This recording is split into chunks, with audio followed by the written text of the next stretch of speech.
Uncle গেটটা একটু খোলেন না, তখন এক খাপে দুই তলোয়ার যেভাবে থাকতে পারে না, ঠিক একইভাবে 5ই আগস্ট পরবর্তী সময়ে বাংলাদেশে আওয়ামী লীগ এবং এনসিপি থাকতে পারে না।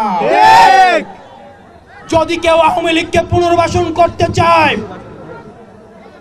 উত্তরপাড়া থেকে যদি আওয়ামী লীগ পুনর্বাসনের কোন ষড়যন্ত্র করা হয়, 5ই আগস্ট যেভাবে গণভবন এবং বঙ্গভবনের যে পরিণত হয়েছে, আওয়ামী লীগকে যারা পুনর্বাসন করতে চাইবে ঠিক তাদের পরিণতি এবং তাদের ফলাফল একই রকম হবে।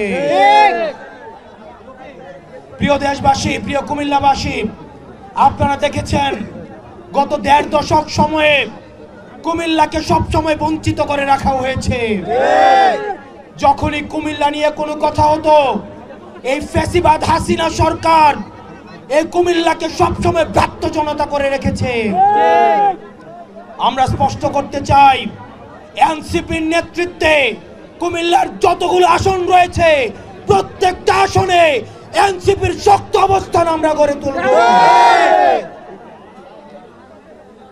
প্রিয় কুমিল্লাবাসী, আপনারা দেখেছেন গত যে 3টা ইলেকশন হয়েছে, এই 3টা ইলেকশন জনগণ ভোট দিতে পারে নাই, ভোট দিয়েছে প্রশাসন, নির্বাচন পরিচালনা করেছে প্রশাসন। একটা স্বচ্ছ ফ্রি অ্যান্ড ফেয়ার ইলেকশন করার কোন ধরনের দক্ষতা এই আওয়ামী প্রশাসনের নেই। এই প্রশাসনের সংস্কার না করা পর্যন্ত, এই প্রশাসনকে যতক্ষণ না পর্যন্ত আমরা নিশ্চিত হই তারা একটা ফ্রি অ্যান্ড ফেয়ার ইলেকশন করতে পারে, আমরা ততক্ষণ পর্যন্ত আমরা আশ্বস্ত হচ্ছি না। সেজন্য আমরা চাই এই যে স্থানীয় সরকার যে নির্বাচনগুলো রয়েছে, এই নির্বাচনগুলোর মধ্য দিয়ে এই প্রশাসনের স্বচ্ছতা যাচাইয়ের একটি পরীক্ষা হয়ে যাক। এই কারণে অন্তর্বর্তীকালীন সরকারকে আহ্বান জানাবো, আপনারা স্থানীয় সরকার নির্বাচনের আয়োজন করুন। প্রয়োজনে ধাপে ধাপে যতগুলো উপজেলা রয়েছে 5টি বা 6টি ধাপে আপনারা স্থানীয় শাসন সরকারের নির্বাচন দিয়ে আপনারা এই প্রশাসনের স্বচ্ছতা আপনারা নিশ্চিত করুন। ইফতার সম্মুখে আমরা বক্তব্য দীর্ঘায়িত করছি না।